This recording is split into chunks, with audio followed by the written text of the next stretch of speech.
So thank you everyone for joining us to learn about predictable chart writing. And like I said before, predictable chart writing, it's, quote, a writing activity with children, but writing, reading, and language development are all connected. And so that's why it's so appropriate to be talking about this in our Language Links meeting today. So what is predictable chart writing?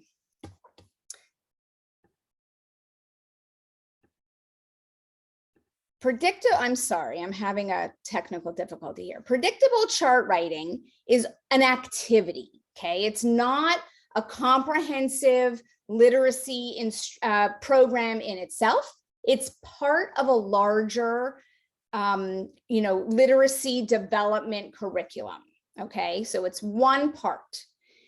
Predictable chart writing is done with children. All right, they're very active participants in this activity. This activity allows all students to participate, whether they are talkers, whether they are readers or not. It doesn't matter if they sit, it doesn't matter if they are very, very verbal. It doesn't matter if they look. It is something that all students can participate in. And it's our job to figure out sometimes how to help them participate, but it's something that can meet every single learning need and strength. We use this activity we're writing to teach reading, and vice versa. We're reading to teach writing. And we know that when children learn, they're learning language, expressive and receptive. They're learning reading and they're learning writing all simultaneously. Children don't learn any of those areas of skills in isolation. They learn it all together. In predictable chart writing, teachers have the opportunity to model excellent reading and writing skills. You're going to see that part of each day's activity involves reading and rereading the predictable chart that was written by you and your child. And so reading fluency as well as language fluency is promoted, because when we read things over and over again, it becomes more familiar, and fluent reading and language can be facilitated. Now, when I say reading, I'm saying that very loosely, because you can do this activity with a 2-year-old. They may not be, some of our children are reading it too, but most aren't, and that's okay. The point is that they're reading what they have dictated, and you are writing it over and over and over again. And so they become familiar with what they've dictated and what was written. And so they quote, read their sentence, and you're going to see what I mean in a few minutes. And so they don't have to be readers and writers to be able to participate in this. This activity is done in preschool classrooms everywhere, general ed preschool classrooms. When I go into a preschool classroom, I look for evidence that this is taking place, because it's a really important activity for children, for not only the reading and writing and language, but their engagement skills, their active participation skills. And that foundation is what helps get them ready for subsequent reading and writing and language demands that come later on. So this is what predictable chart writing looks like. Now, this takes place in classrooms. Many of you here today are parents. And so I'm going to talk to you about how you can at home also do this with your child.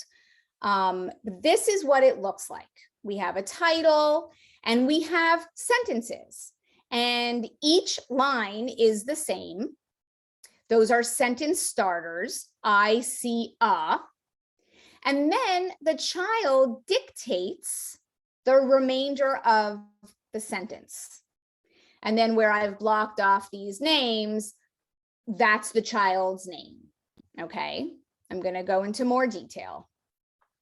So this activity can be done one-on-one at home. It can be done as a family, or it can be done in a classroom. If you're a speech therapist, you could do this with one of your clients one-on-one in the clinical setting. So we just have to be a little creative so that we can make it work anywhere. Again, this is another example. This is what it might look like. I see is our title. This is a predictable chart. Our sentence starter is I see a. And then the student dictates the words that are underlined here. And then we write the student's name or the adult's name at the end of the sentence. So this is an example. This is another example.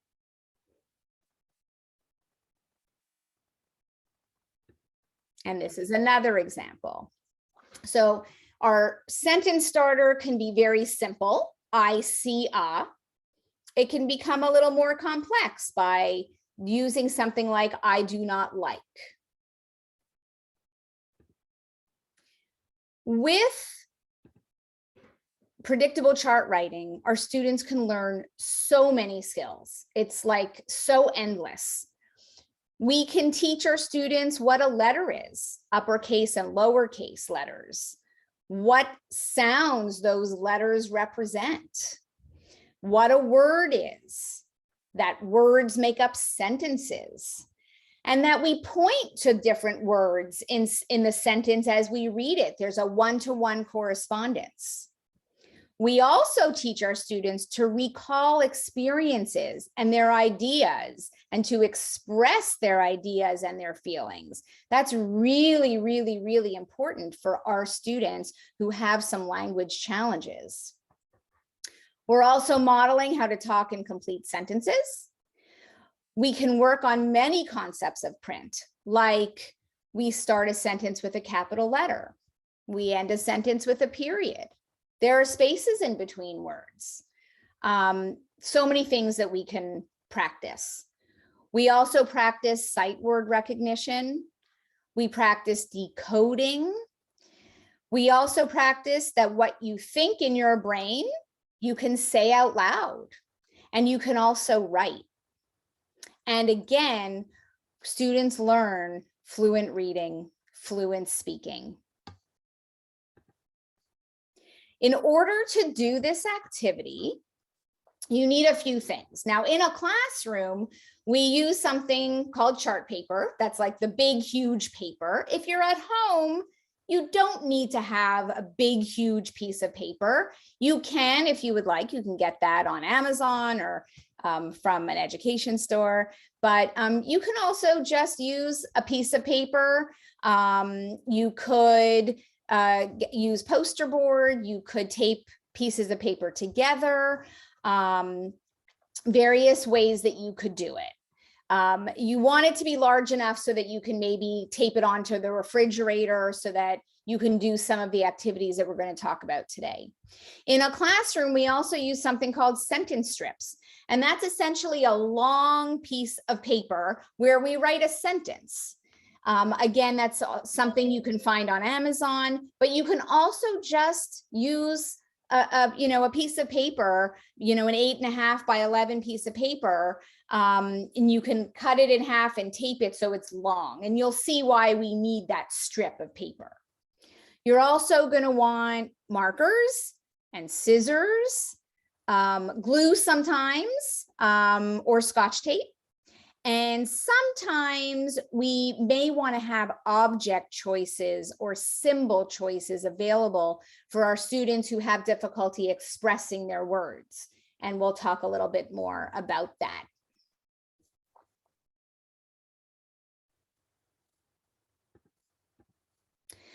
So this is something else that you need to choose when you are doing predictable chart writing. You're going to need a predictable sentence starter. And these are examples. And I gave you some examples before. Sentence starters are things like I like, I do not like, I can, I eat, I see, I am thankful for. That's a little more complex. I can draw etc. Okay, so those are sentence starters. And this is what your predictable chart sentence looks like. You have the predictable starter, the sentence starter, and then you have the portion that's dictated by the student. And then the student, along with your help and support if necessary, reads their sentence. If you have a nonverbal child, then the child, you can tell your child, okay, you read it with me in your head, and I'm going to read it out loud for us. And you point, as you're pointing to each word, you are reading it out loud, and you're encouraging your child to read it in their head. We want our students to feel successful when they're learning all of these skills. And this activity allows us to support our students just enough so that they can participate successfully. They can develop confidence in their abilities and in the way they're connecting and participating in this activity. They can feel empowered. This next one is really, really important. Predictable chart writing allows our students to feel like readers and writers. And when we do this activity with our children, we need to use that lingo, like, you're such a great reader. Even if they didn't read, even if they know their sentence off by heart, we tell them, you're such a great reader, you read the sentence for us. Or you're an author, you wrote that sentence. Now, they didn't actually write that sentence, but they expressed their ideas. And that is essentially what writing is all about. They don't have to actually handwrite. They feel included because in this case, all students can be included in this activity.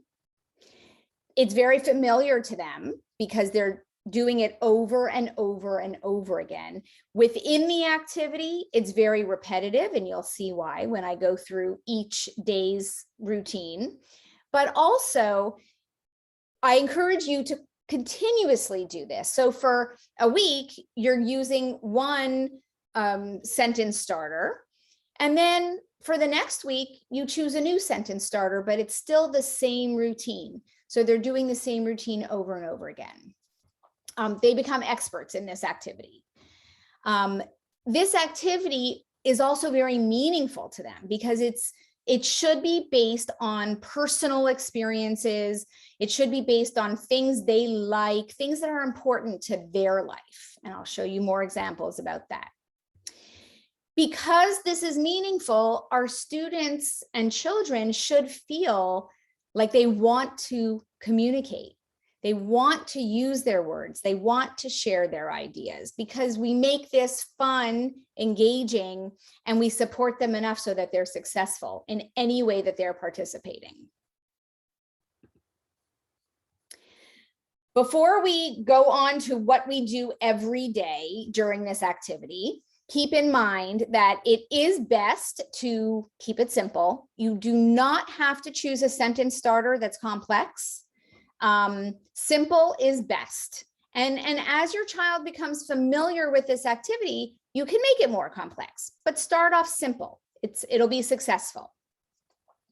And then you also want to choose that topic that's meaningful. Make sure it's something that's familiar to your child. Make sure it's an experience that was meaningful, fun, something that they would like to recall and write about. Maybe it's a field trip, maybe it's a birthday party at school, maybe it's a trip with the family, or a classroom visitor. And you can also choose to write about something that you've learned about in school. So if you're doing a unit on, I don't know,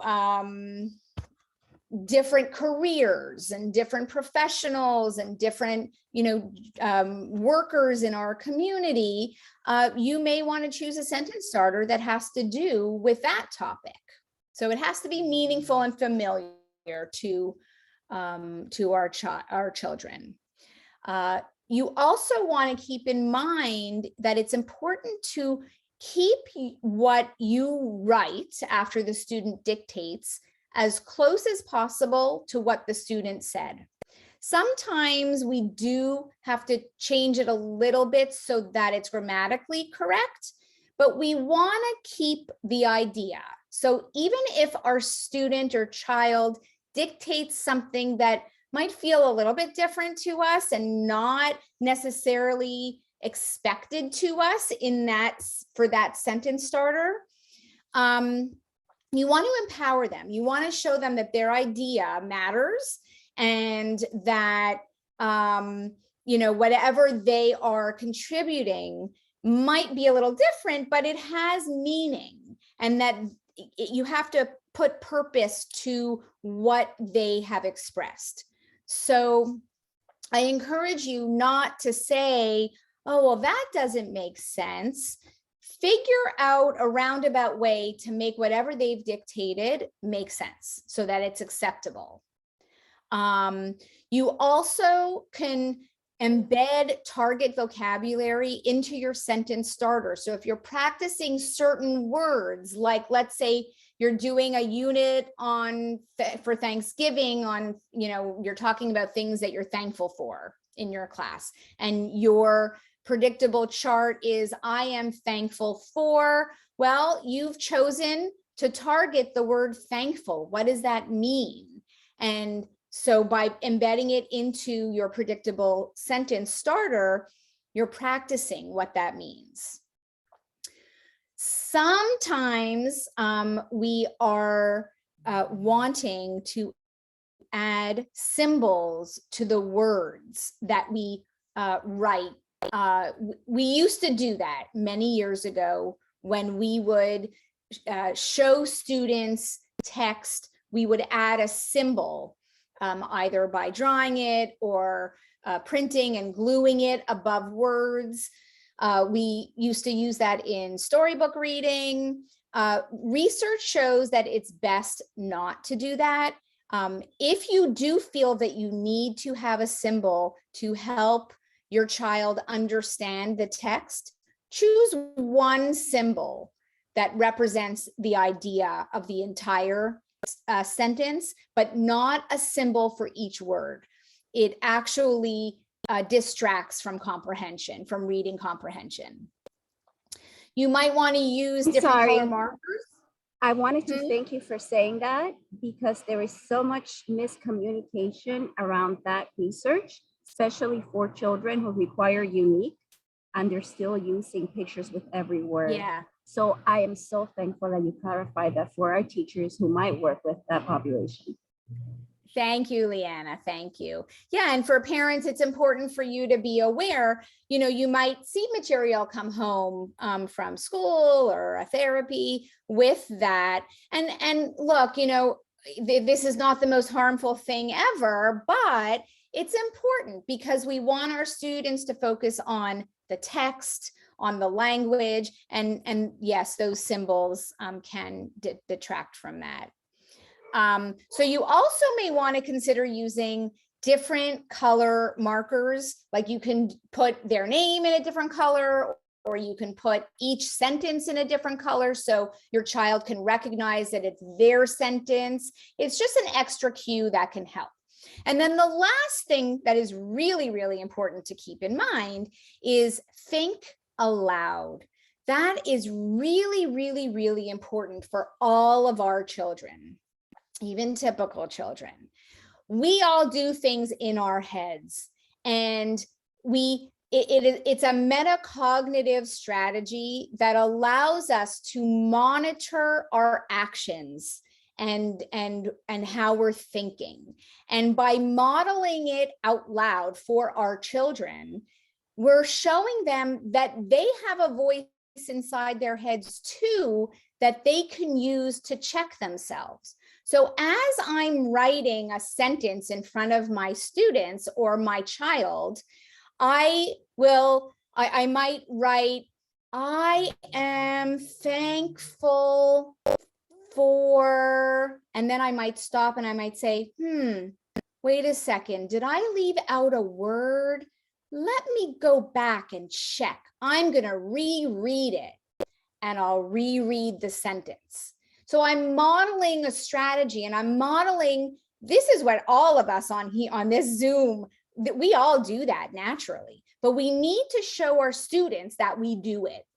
And we can't assume that they know that they can do it too. So by thinking aloud, we're demonstrating this. And you can even say, you can talk to yourself in your head, and you can remind yourself, do you have a period there? That means that I have to stop. Oh wait, I need to go back and add my period so I know to stop. So you're modeling for them what they can think inside their heads. So what if you have a child or a student or a client who can't talk? You can provide a choice board. So you have your sentence starter written on the chart paper in front of them. And let's say you're talking about what they're thankful for. They may not be able to expressively tell you, but they might be able to choose from a choice of pictures or a choice of objects. They can also use another type of AAC mode, like a speech generating device, where they have access to a lot of vocabulary, and they can press whatever symbol in their device that can help them, dictate what they want to put in their sentence, what their contribution is. If you don't think you're going to, or you're not successful using symbols or objects or choice boards, you can also get feedback from the child's family, or if you're doing something at home and you need feedback from the teacher about something that happened at school, because you're going to write about it in your predictable chart at home. Get in touch with the teacher so you can get some answers about what happened on the field trip. What did they see? So when you do the predictable chart at home, you'll be able to offer some choices to your child based on what they might choose. And again, if your child doesn't speak out loud, you can encourage them, when it's time to read the predictable chart sentences, which you're going to do ad nauseum, you're doing it every day over and over again. Very important part of this activity. Encourage them to read along in their heads, that they can still read. Reading doesn't mean you always have to read out loud. So I'm going to share with you a 5-day plan for predictable chart writing, okay? This 5-day plan comes from the work of Dr. Karen Erickson and Dr. David Copenhaver. They have authored other material about that includes the predictable chart writing procedure. This is their most recent one. This came out in the summer of 2020. It was very exciting for all of us in the field. And so I'm going to give you a very brief synopsis of their 5-day plan. And keep in mind that this is all evidence-based, okay? We have research that shows that this procedure is very helpful in promoting language and literacy skills. And engagement skills too. Because when our students are able to participate in something like this, they're engaging with us. They're building that foundation of engagement skills. So on day 1, you're going to be writing your predictable chart sentences. So first, you're going to write the title on the big piece of chart paper. And you're going to introduce the predictable starter part of the sentence. If you have students or a child who's not going to be able to wait as you write each sentence starter, have it written on the chart paper ahead of time so that you're reading the starter and the child is dictating. Okay. Before you start to complete your sentences, it is advisable to brainstorm because you want to kind of get that vocabulary flowing. You want to get all the ideas out there so that when your child has his or her turn to dictate their part of their sentence, they have ideas. They can access that vocabulary more easily. So and I'm going to show you a picture of this in a minute. So you're going to brainstorm. You might make a list. You might make a graphic organizer. There's so many different ways you can, visually brainstorm with your child. Then the adult is going to model the first sentence. So you have your title. The adult is going to complete the first sentence. They write their name at the end of the sentence. So you're modeling all of that. And then it's your child's turn to complete their sentence. And on this day one, everyone gets a turn to fill in, to dictate their sentences. If you are a teacher and you have 20 kids in your classroom or even 13, your students may not be able to sit through everyone dictating. So for you, you may do this part over 3 days, and that's okay. It doesn't have to be a 5-day plan for you. It can turn into a 10-day plan. That's all right.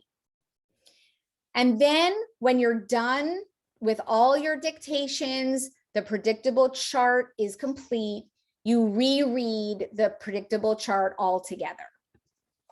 So let's say you went to a community event and you saw the fire truck. And so that is what you're going to write about today. Your predictable chart is titled The Fire Truck. And so you're going to brainstorm first, and you're going to talk about all the different words that you think about when you think about the fire truck that you saw. All right. This is what it might look like. And as we're dictating our sentences, I might keep that list close by.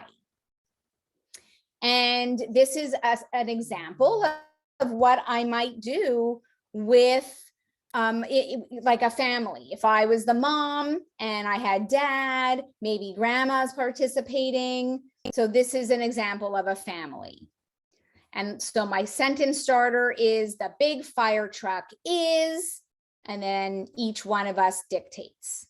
All right, that's what it looks like. When we're done dictating, we read it all together. And you might have a cute little pointer to help your child participate. It might help them, if they're interested in, I don't know, Doc McStuffins, I might print a little picture of a character from that show, and I might tape it onto a stick, and that's my pointer.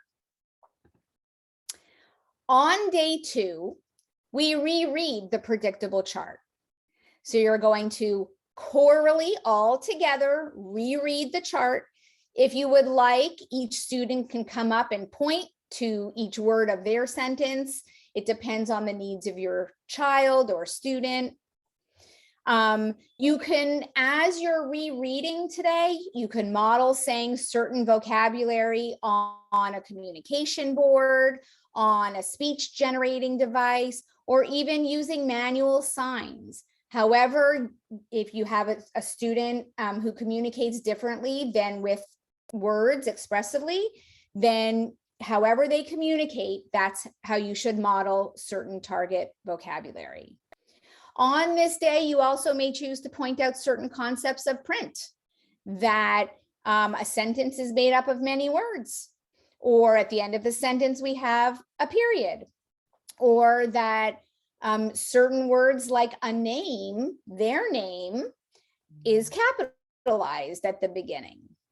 You may choose to point out target letters and the sounds those letters represent. All right, so day 2 is kind of relatively easy, simple. You're reading the chart. So we read our chart all together and we leave the chart up. So beginning from day 1, it's up there displayed. Then on day 3, things get a little fun, a little more chaotic, but fun. So again, we start by rereading all together the whole chart. Then you're going to provide each student with their sentence written on a sentence strip. And I'm going to show you a picture of this in a minute. You can, if you're working one-on-one with a child, I would love if you would write the sentence right in front of them on their sentence strip. But if you have 10 students in a classroom, your students may not be able to wait for that to take place. So you want to have those sentences written out ahead of time so you're ready to go with step number 3. Step number 3 involves cutting each word of the sentence. So each word, so if there are 5 words in the sentence, you're going to have then 5 pieces of paper. Okay, the whole thing is cut up. If you have a student who doesn't have the fine motor skills, now that doesn't mean that they cut poorly. If they cannot cut at all, then encourage them, ask them to tell you where to cut. And then you have to cut exactly where they tell you to cut, because they have to learn from the mistakes. That's part of learning to decode. Okay, I'll explain. If their fine motor skills are not so great, you can support them by, holding their, stabilizing their arm. You can also allow them to make mistakes and tape words back together again. If a student cuts a word in the middle, allow for that mistake and then reread that word and show them, oh my gosh, that's so funny. Look, now it says, I don't know, fa, and the other part says truck. Truck is not a word. We want to put it together. It should say fire truck. So we have to use their mistakes to teach them and be funny about it. Be silly, because that's way more engaging than, no, that's not the word. Okay, we want to be humorous about this and pull them in with humor. So they've cut their sentences, and then you want them, and they can use the predictable chart that's hanging up in front of them.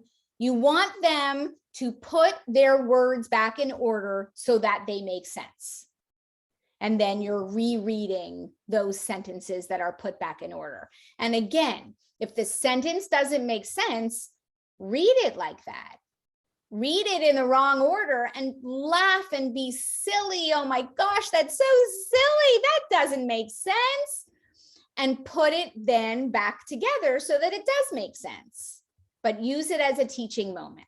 So you have your sentence. At the beginning, you may want to just cut off the last word and teach them that we put it back together in a specific order so that it makes sense. Eventually, we want them to be able to cut each word. So you're using all the words and putting them back in the correct order. But you can backwards chain by cutting off one word and then cut off a second word and then cut off a third, and until you have all the words to teach the concept. Then on day 4, the activity is called Be the Sentence. You're going to start off again by rereading all together all the sentences. Then you're going to choose one of the sentences and you're going to have it written on a sentence strip. The number of words in that sentence is the number of students or children or family members you're going to need to be the sentence. So if there are 5 words in your sentence, you need 5 people, because each person is going to hold a word and they need to stand in the order that the sentence goes. And again, if they arrange themselves incorrectly, you read it incorrectly and laugh about it. And then you can make the correction.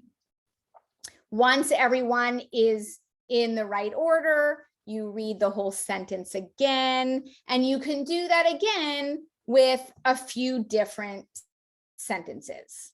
So this is what it might look like. Everyone in the family gets a word, and you can be a little creative. A person can hold 2 words if you have more words than people. And each person holds a word and puts it into the correct order. And then on day 5, the final day, and if you are making this a longer activity, if you can't do this in 5 days, for this, it might be day 9 or day 10. It depends on how you do it and what you need. So on this day, you're going to make a book for your family, for your classroom. You're going to start off by rereading the whole chart again. And then you're going to give each child a mini version of their sentence. You can type this, you can write it on a piece of paper, but it's small because they're going to do what they've done before with the sentence strips on a piece of paper. So they're going to cut out their mini sentence, which could be a little difficult, fine motor skill wise, but you can make it work. And then they're going to reorder those words into the correct order of their sentence and glue it onto a piece of paper that becomes a page in the completed book. They glue the sentence on each word, making a sentence. They illustrate their page and they write their name. And then the pages are stapled together or bound or put in a folder and stapled or a binder, however you want to do it. There's so many creative ways to make early childhood books. And you're making a book for your classroom, for your home library, and you read the book together when it's all put together. Everybody loves to see themselves and their products in a book.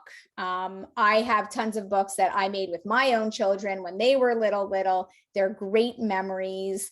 And my kids used to love reading all the books. They used to make books at school as well. And they used to auction off those books. The parents went crazy and spent so much money to donate to the school to buy these books that as a classroom, the students made because their kids just love these books.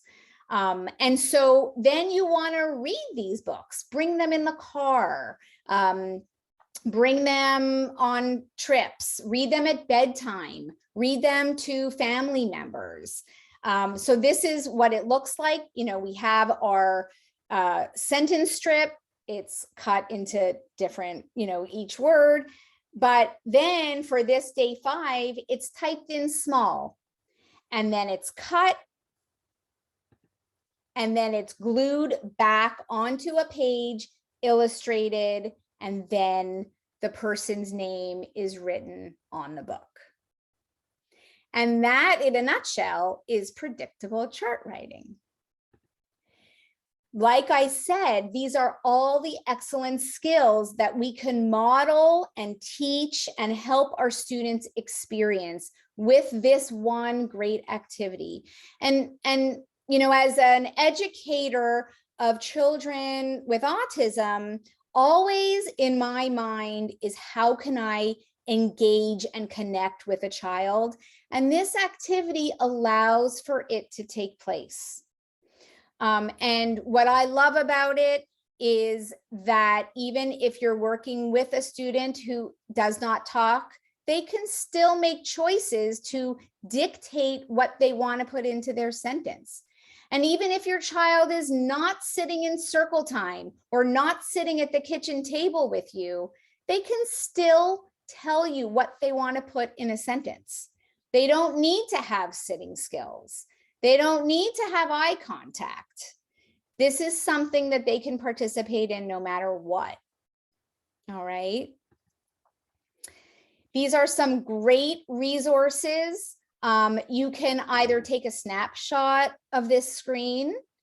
You can also email me personally and I can send you the slides, and you can have these websites, whichever you would like, but you can find excellent resources in all of these locations. You can find more information about CARD and contact me or our offices here. Before I open up the floor to any questions, I need to just put this out there to you.